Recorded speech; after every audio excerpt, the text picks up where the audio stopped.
Hello everyone, welcome back to the Prepared Mind channel. We loot or we die. How's that for a headline?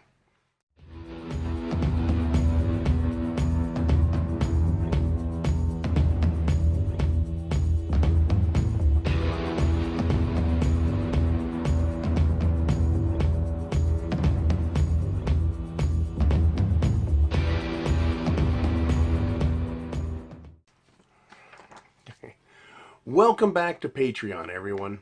I've gone down a little bit of a path to discuss the need for prepping, why we do it, what we're looking out for. And I talked yesterday about how supermarkets have gone to this militaristic, just-in-time ordering. And I talked about how the store now has less inventory, so the warehouses, they'll have less. And then the food manufacturing and processing places will have less. And then the farmer, or where the food is made, they may as well have less, as well as everyone that supplies them. There's going to be less. Less. And I talked about how that systemic condition can lead to a food shortage crisis. What I happen to have here is an article from MSN.com. You probably heard of them. www.msn. And we'll have the link down below. And the title of the article is "We Loot or We Die of Hunger. Food shortages fuel unrest in Venezuela."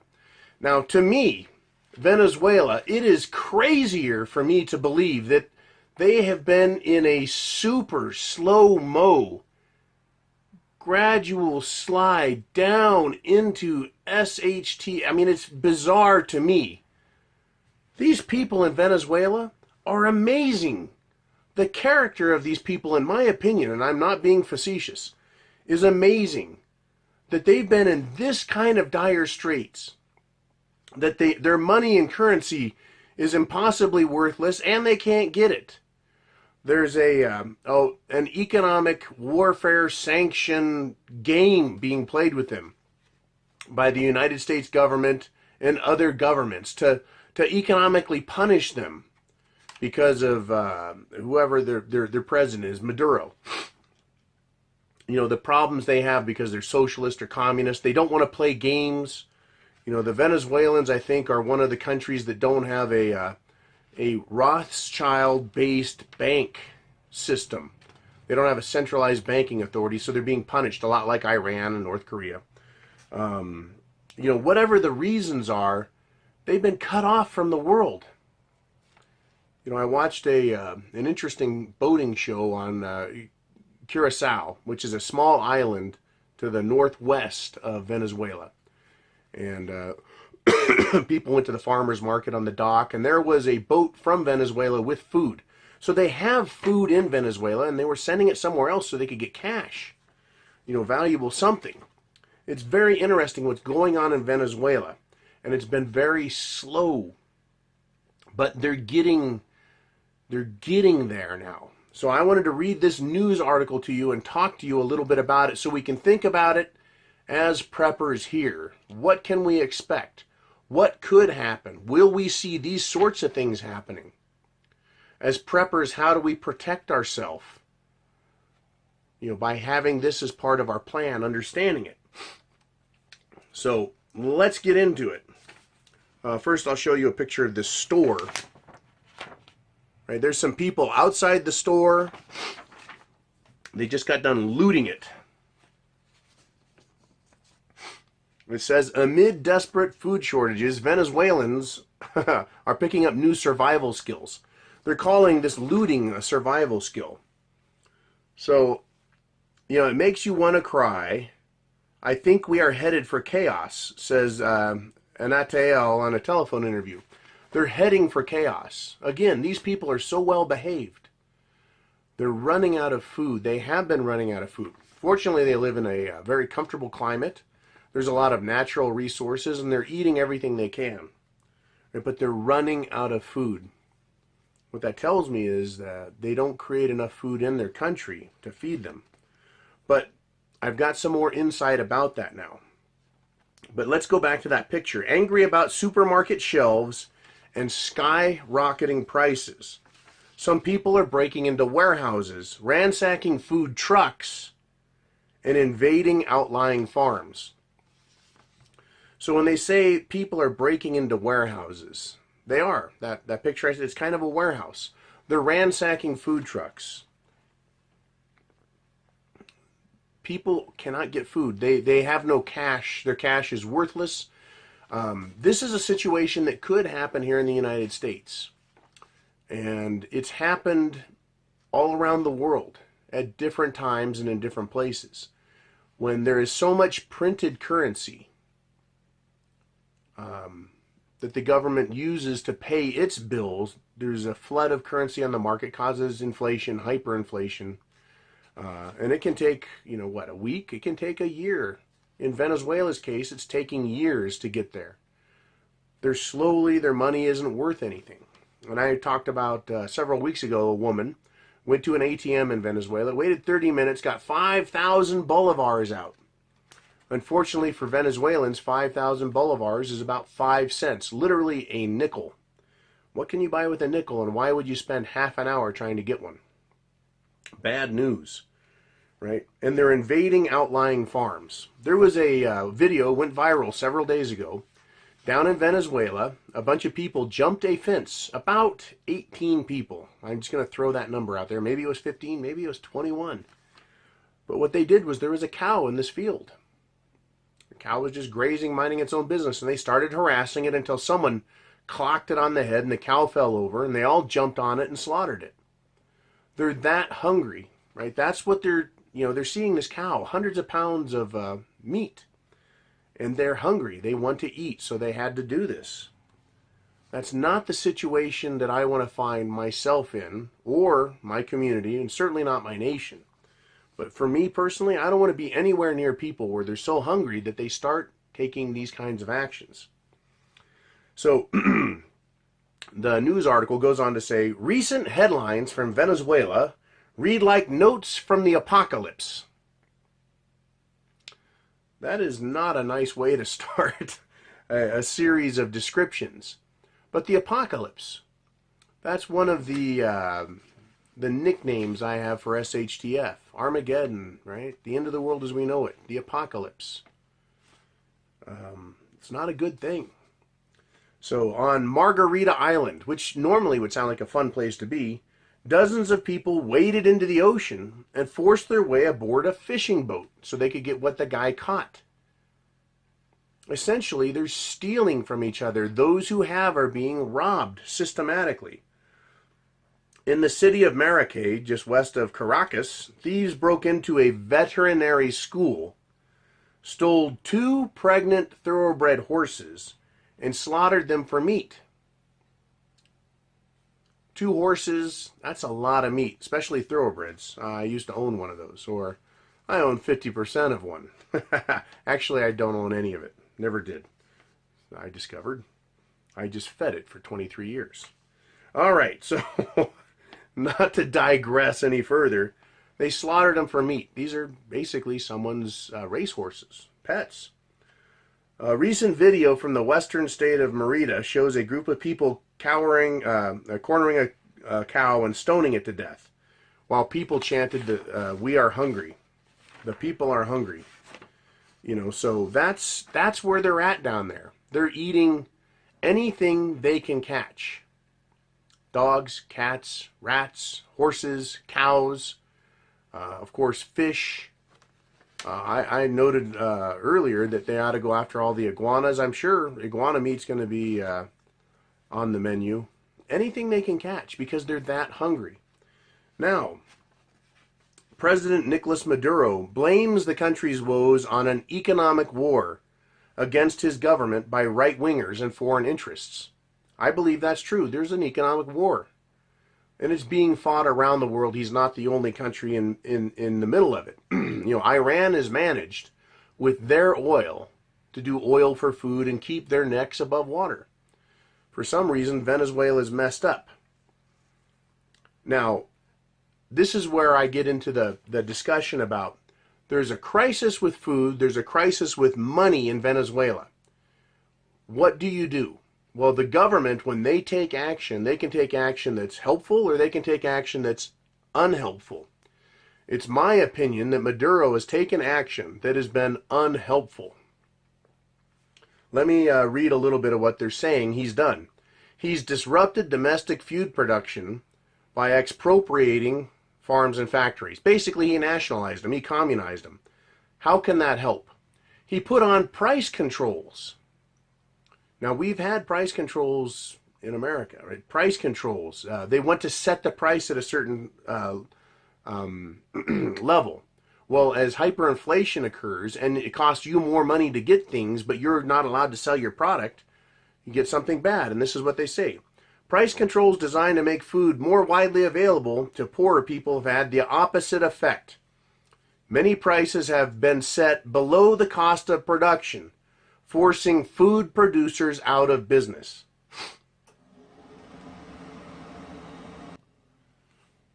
Now, here's something that's particularly disturbing to me, written, but rather than reforming the economy, the government has resorted to handouts and far-fetched schemes.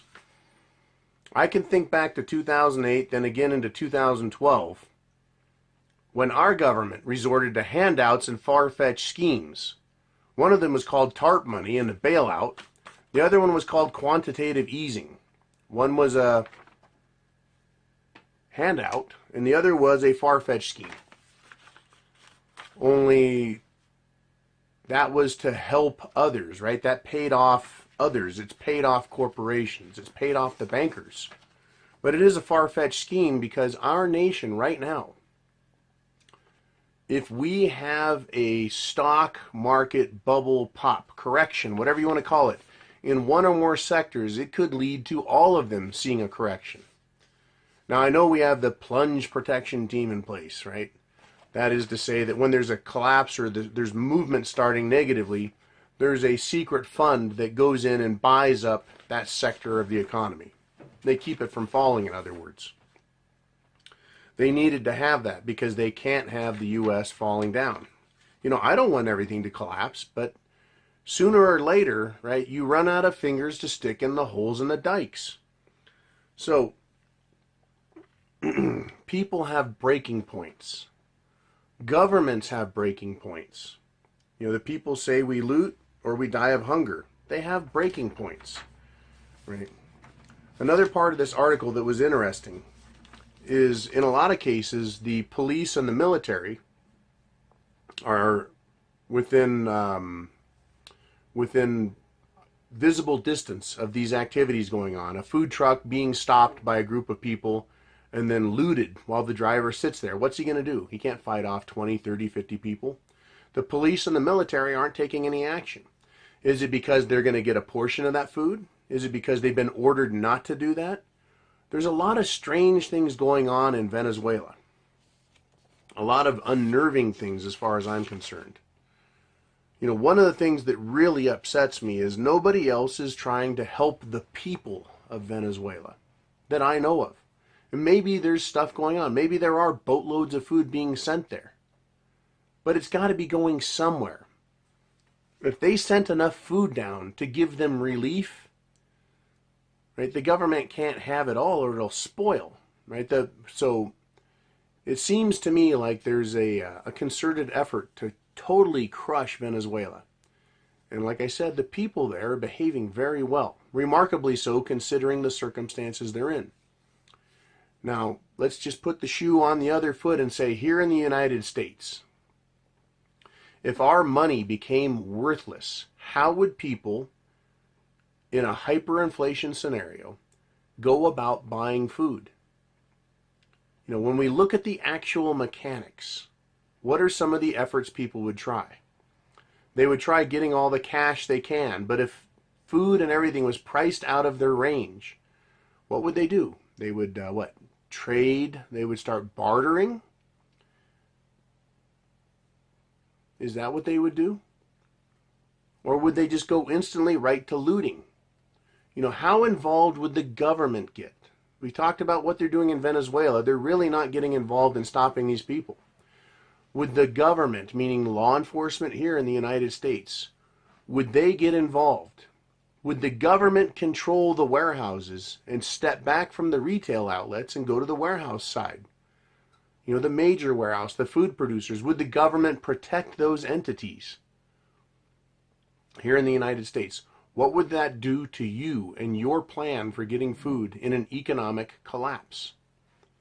It's a very serious question.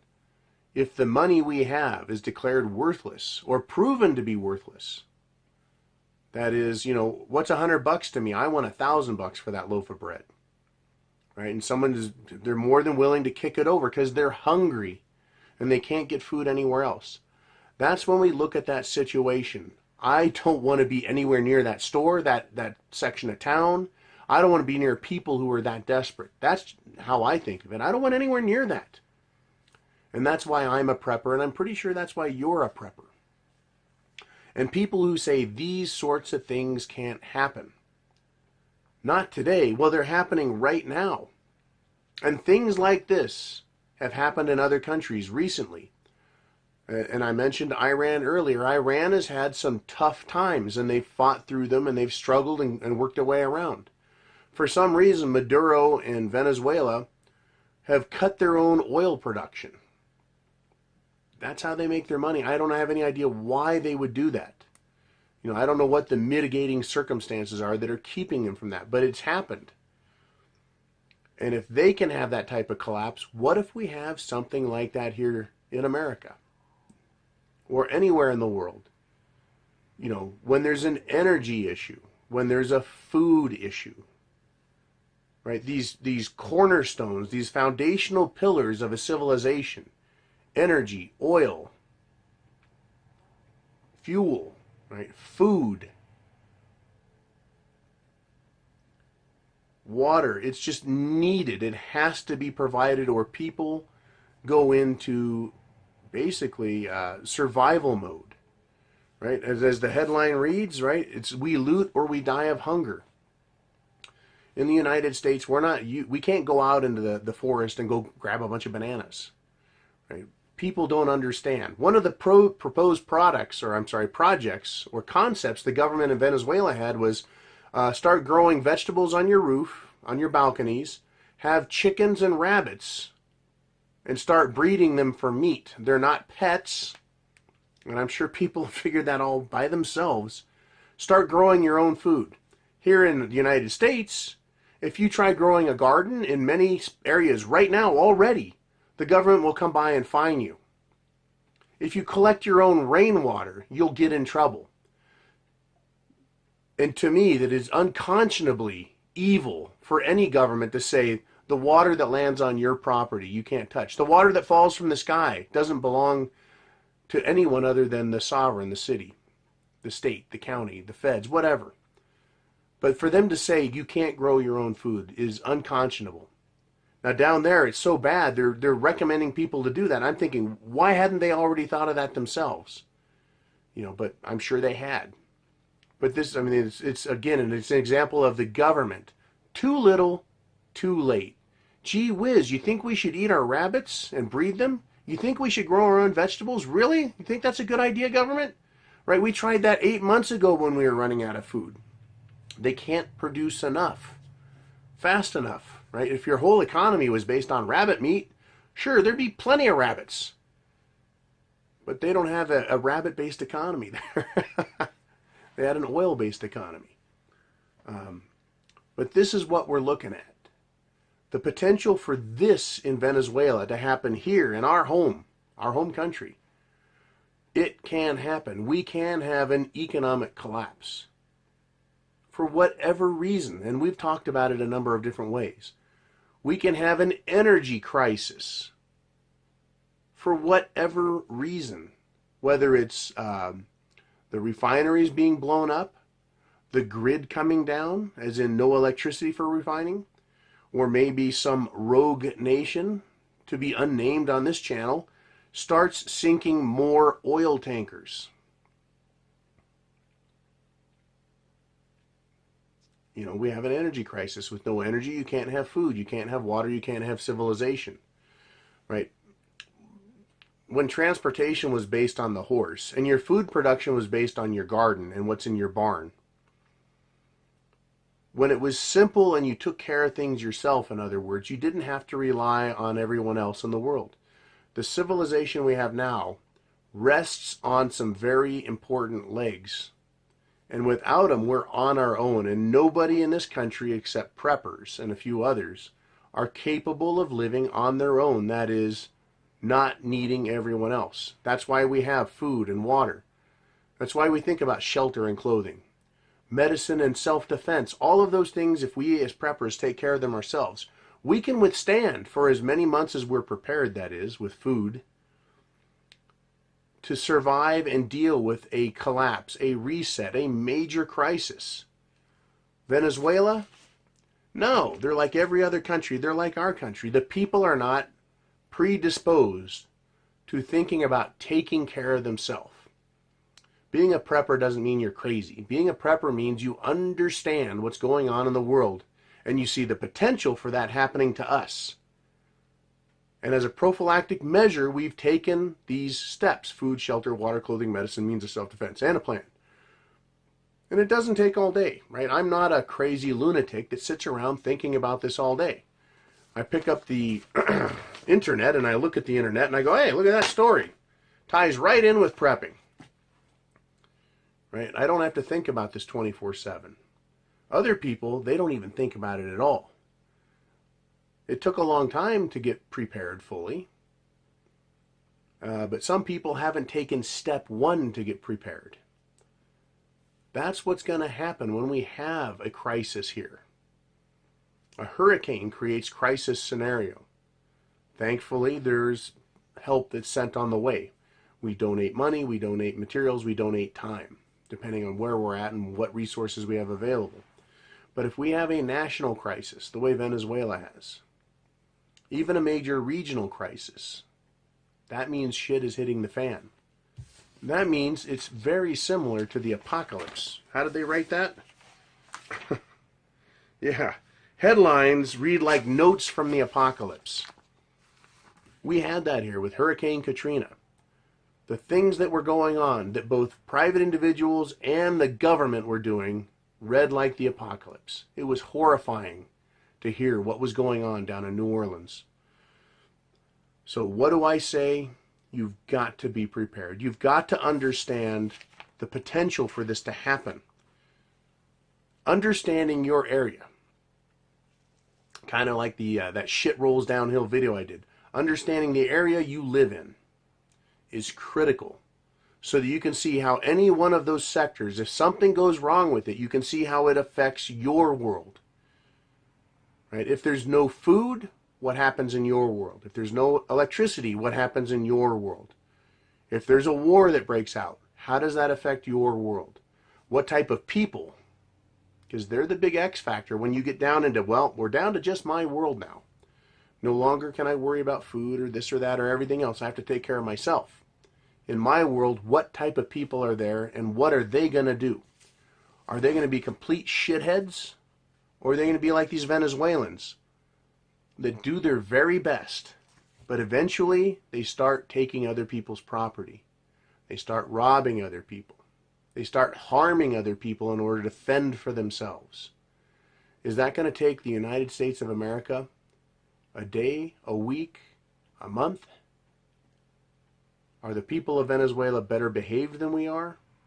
If so, why? And if not, right, how much better could Americans be?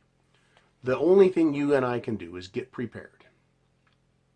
Tell everyone that you care about, hey, there's the potential for this to happen. Look at this story.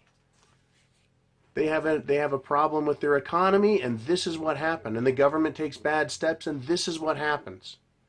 No one else is reaching a helping hand out, and that's what happens. If something happens in the U.S., do you really believe that China, Japan, and Europe are going to be able to get supplies here to help us, all 300 million of us in the United States of America, to care for us? Even if they wanted to, even if they tried, they couldn't supply enough to hold the United States of America up. It's too big a country, too many people, right? Too big of a burden to put on the rest of the world. So get ready today. If you need help with that, go to the preparedmind.club, where we have our prepping store, where we have our prepping community that talks in the blog, in the chat, in the Prepper Connect, where you can meet other preppers in your area. It's a resource that you guys fund.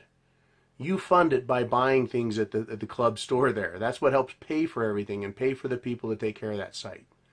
Use it as a resource. Recommend other people use it as a resource.